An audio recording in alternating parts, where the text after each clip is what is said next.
Hi friends, welcome to Healthy Cooking Channel. இந்த வீடியோல நாம இன்னைக்கு ஒரு சூப்பரான டிப் பார்க்க போறோம். யூசுவலா எப்பவுமே நம்ம இட்லி ஊத்தும்போது மேல் தட்டு இட்லி வந்து நல்லா ஃப்ரெஷ்ஷா இருக்கும். கீழ தட்டு இட்லில பாத்தீங்க அப்படினா கொஞ்சம் நீர் கோத்த மாதிரி இருக்கும்.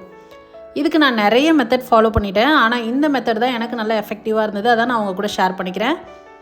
எப்பவுமே கீழ தட்டு இட்லிலயும் நீர் சேராம இருக்கிறதுக்கு எப்படி நம்ம செய்யலாம்னு பார்க்கலாம் வாங்க. எப்பவும் போல நம்ம இட்லி ஊத்துறதுக்கு இட்லி பாத்திரத்துல அடியில தண்ணி நல்லா கொதிக்க வச்சுக்கோங்க. அடுத்ததா அடித்தட்டு இட்லியை ஊத்திக்கோங்க. ஊற்றிட்டு குழியாக இருக்கக்கூடிய ஒரு தட்டு எடுத்துக்கோங்க. ஃப்ளாட்டான தட்டு வேண்டாம், குழியான தட்டு கொஞ்சம் எடுத்துக்கிட்டிங்க அப்படின்னா கரெக்டாக அதை கவுத்து போட்டுருங்க. மேலே தட்டிலேருந்து விழுற தண்ணியெல்லாம் அந்த தட்டு மேலே நின்றும். அப்போ இட்லி வந்து நமக்கு ஃப்ரெஷ்ஷாகவே கிடைக்கும், தண்ணி இல்லாமல் இருக்கும். எப்பவும் போல் மூடி வச்சுட்டு ஒரு 10 நிமிஷம் வேக விட்டு பார்க்கலாம்.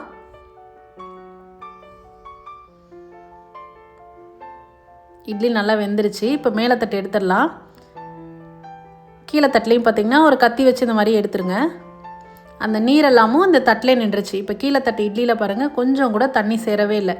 இட்லி சூப்பராக இருக்குது. இந்த டிப் நிறைய பேர்த்துக்கு தெரிஞ்சிருக்கும். இல்லைனா இதை விட என்ன எஃபெக்டிவான டிப் ஏதாவது இருந்தாலும் எனக்கு ஷேர் பண்ணுங்கள். இந்த டிப் எவ்வளோ பேர்த்துக்கு யூஸ்ஃபுல்லாக இருந்ததுன்றதையும் கமெண்ட்டில் கண்டிப்பாக சொல்லுங்கள் ஃப்ரெண்ட்ஸ். பாருங்கள், நல்ல இட்லி தண்ணி கொஞ்சம் கூட இல்லாமல் சூப்பராக ரெடி ஆகிடுச்சு.